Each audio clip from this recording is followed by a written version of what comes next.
নমস্কার বন্ধুরা, আমাদের পরিবারে তোমাদের সবাইকে স্বাগত জানাই। আজকে আবার আমরা নতুন একটা রেসিপি নিয়ে চলে এসেছি। তো তোমরা দেখো, আশা করছি তোমাদের অনেক ভালো লাগবে। আর তোমরা আমাদের পাশে থেকো, তবেই আমরা এগিয়ে যেতে পারবো।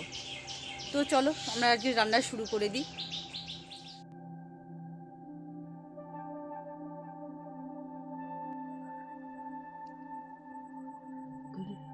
আজ কি রান্না করব ভেবে ভেবে তৈরি করে ফেললাম চিংড়ি মাছ দিয়ে পটলের দোরমা। এখানে 300 গ্রাম চিংড়ি নিয়ে নিয়েছি।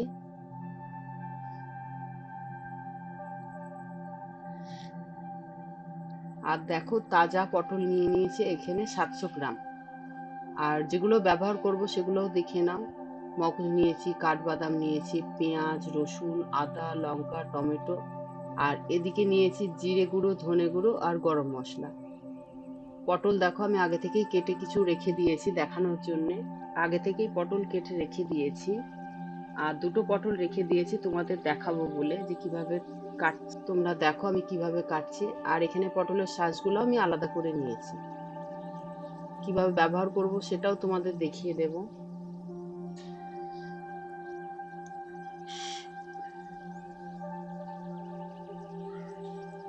এখানে একটা পটল নিয়ে নিলাম। আর চাকু দিয়ে ভালো করে গায়ের ওপরের যে খোসাটা সেটা ভালো করে ঘষে নিচ্ছি। পুরো ঘষা হয়ে গেছে। তা তোমাদের দেখাচ্ছি, ঘষার পরে আমি এরকম করে একটু খোসাটা ছাড়িয়ে নিয়েছি। তাহলে একটু বেশিই নরম হয়, পটলটা খেতেও ভালো লাগে। তোমরা চাইলে পটলের এই খোসাটা না ছাড়িয়ে এইভাবেও করতে পারো। আমরা একটু ছাড়িয়ে নিয়েছি। এবার মুখটা অল্প করে বাদ দিয়ে দিচ্ছি। আর এদিকে আমি এতটাই বানাবো, তার আগে একটুখানি সামনেটা কেটে সামান্য একটু মুখ করার জন্য পটলের সামান্য একটু দেখো কতটা সাইজের করে কেটে নিচ্ছি। এখানে একটা ছোট আর বড়। এবার ভেতরকার যে শাঁসটা আমি বের করেছি সেটাও তোমাদের দেখিয়ে দিচ্ছি কিভাবে বের করছি। এখানে একটা চামচ ঢুকিয়ে আমি গোল গোল রাউন্ড করে ঘুরিয়ে দেখো শাঁসগুলো বের করে নিলাম। পরিষ্কার করে শাঁসগুলো বের করে গোল একদম পুরো গ্লাসের মতন করে নিচ্ছি।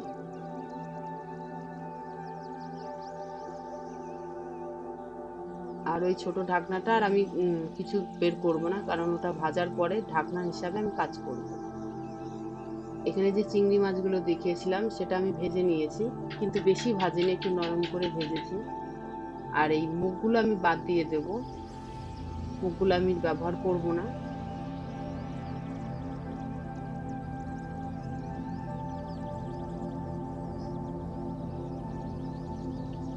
ভালো করে পরিষ্কার করে নেব মুখগুলোকে।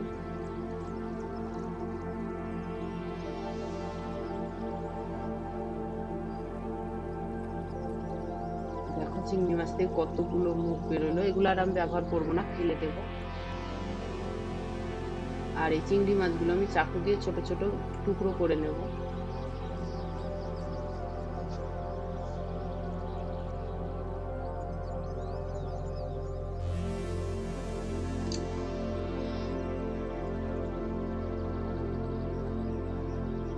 যে পটলগুলো কেটেছিলাম সেই পটলে আমি হলুদ,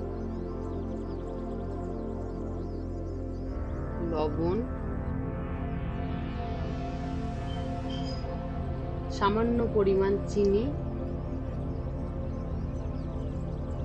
দিয়ে ভালো করে মেখে নেব।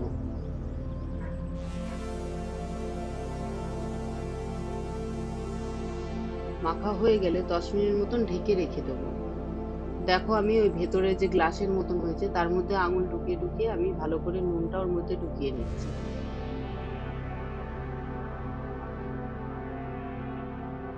পুর করার জন্য এখানে দুটো আলু সেদ্ধ করে নিয়েছি। আর মশলার জন্য নিচ্ছি দুটো লঙ্কা, আদা নিচ্ছি, আর নিচ্ছি কয়েক টুকরো রসুন। একটু জল দিয়ে ভালো করে এটা ব্লেন্ড করে নেব।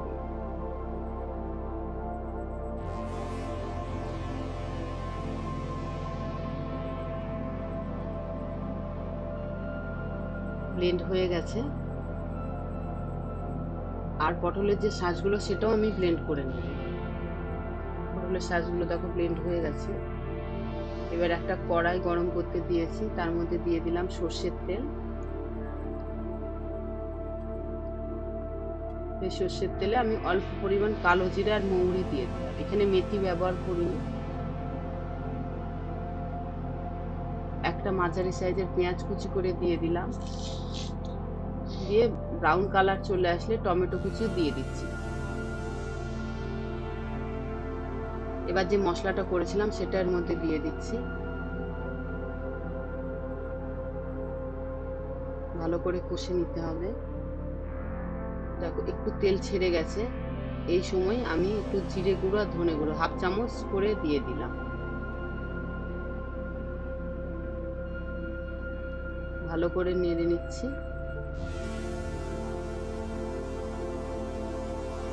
দিয়ে দুটো আলু সেদ্ধ করে রেখেছিলাম, আর এর মধ্যে দিলাম পটলের যে শাঁসটা বেটেছিলাম সেটাও দিয়ে দিলাম, আর যে দুটো মাঝারি সাইজের আলু সেদ্ধ করেছিলাম সেটাও দিয়ে দিলাম।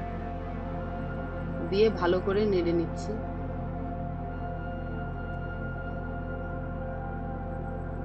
পরিমাণ মতন হলুদ দিচ্ছি, স্বাদ অনুযায়ী লবণ দিচ্ছি,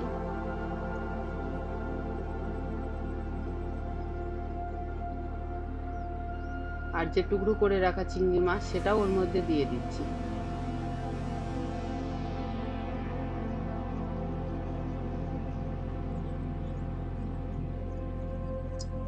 ভালো করে নাড়তে থাকতে হবে, যতক্ষণ না এটা শুকিয়ে যায় ততক্ষণ নাড়তেই থাকতে হবে।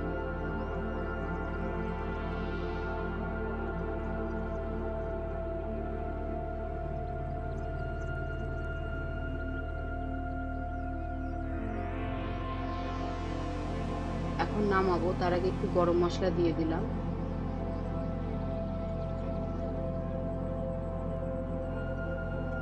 একটু নেড়ে এবার নামিয়ে নেব। শুকিয়েও গেছে আর গোলও পেকে যাচ্ছে, আর নাড়া যাচ্ছে না, তাই নামিয়ে নিলাম।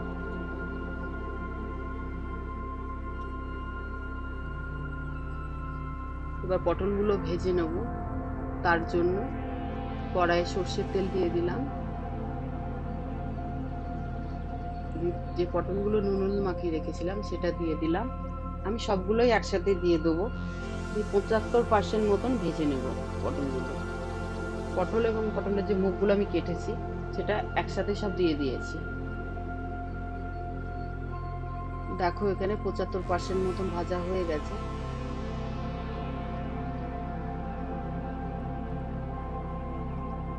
এখন আমি এটা তুলে নিচ্ছি।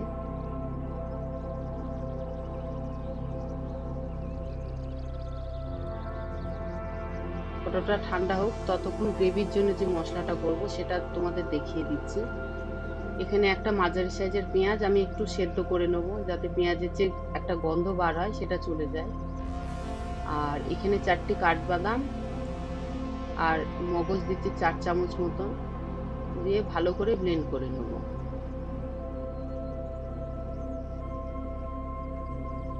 ব্লেন্ড হয়ে গেছে, এটা নামিয়ে নেব। আর একটা মশলা করছি, যাতে দিচ্ছি আদা, 3-4 কুচি রসুন, টমেটো,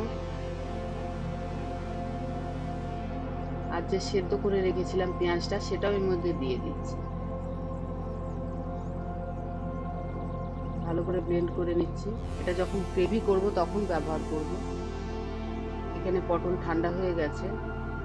এবার পটলের দোরমার জন্য যে পুরটা করেছিলাম সেই পুরটা আমি ওই পটলের মধ্যে দেখো কিভাবে ঢুকিয়ে দিচ্ছি। যতক্ষণ পটলের মধ্যে জায়গা থাকে আমি ততক্ষণ এই পুরটা ওর মধ্যে দিতেই থাকবো।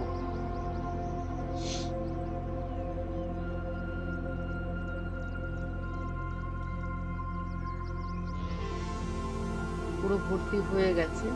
এবার আমি ওর জন্য যে ছোট মুখ করে রেখেছিলাম সেই মুখটা উপরে দিয়ে দুটো টুথপিক দিয়ে আমি ভালো করে আটকে নেব। এদিকে আমি অনেকগুলোই বানিয়ে রেখেছি। এবার টুথপিকটা তোমাদের দেখিয়ে দিচ্ছি কিভাবে আমি দিচ্ছি। একটা প্রথমে ক্রস ভাবে দেব টুথপিকটা, একটা প্রথমে এই দিকে দিলাম, আর একটা দেখো উল্টো সাইজে আবার দিয়ে দিলাম। তাহলে দুটো ক্রস ভাবে থাকলে পটলের মুখটা খুলবে না যখন আমি গ্রেভির সঙ্গে ফোটাবো। আবার দেখিয়ে দিচ্ছি, দেখো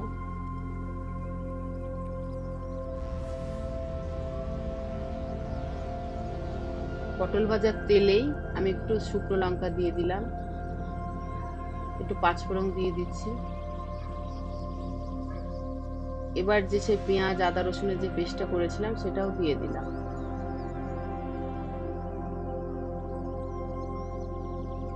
এখন এর মধ্যে পরিমাণ মতো নুন, হলুদ,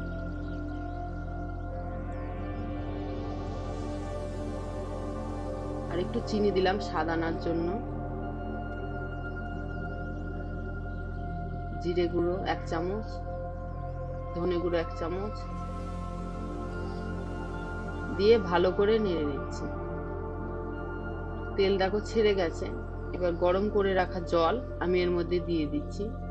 খুব বেশি ব্যবহার করব না, যেহেতু গ্রেভিটা একটু গাঢ় করব, সেই জন্য অল্প পরিমাণ জল দিলাম। এবার ফুটে গেছে। এর মধ্যে এবার আস্তে আস্তে আমি যে পটলগুলো তৈরি করে রেখেছিলাম সেগুলোর মধ্যে দিয়ে দিচ্ছি। আস্তে আস্তে দেব যাতে না খুলে যায়। হালকা করে নেড়ে 5 মিনিট মতন ঢেকে রেখে দেব। 5 মিনিট হয়ে গেছে, এবার চলে এসেছি, দেখো অনেকটাই পটলটা সেদ্ধ হয়ে গেছে। এখন আস্তে করে উল্টে পাল্টে দেব। 2 মিনিট পর যে মগজটা আমি বেটেছিলাম, মগজ আর কাঠবাদাম, সেটাও এর মধ্যে দিয়ে দিচ্ছি। এখন পটলটা পুরোপুরি সেদ্ধ হয়ে গেছে, তাও যেহেতু মগজটা দিলাম, আমি এখানে 3-4 মিনিট মতন ঢেকে রেখে দেব। আর এই সময় খেয়াল করতে হবে যাতে গ্যাসের ফ্লেমটা খুব আস্তে থাকে। এখানে ঢেকে রেখে দিলাম। এখন খুলছি, দেখো কতটা শুকিয়ে গেছে। এই সময় আমি একটু গরম মশলা দিয়ে দেব, দিয়ে নামিয়ে রাখবো। গরম গরম পটলের দোরমা আমার রেডি। এখন পরিবেশন করলেই হয়।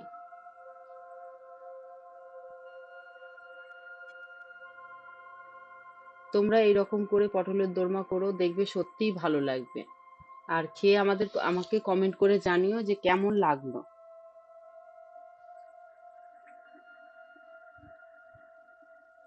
ভালো লাগলে লাইক, কমেন্ট, সাবস্ক্রাইব করে দিও।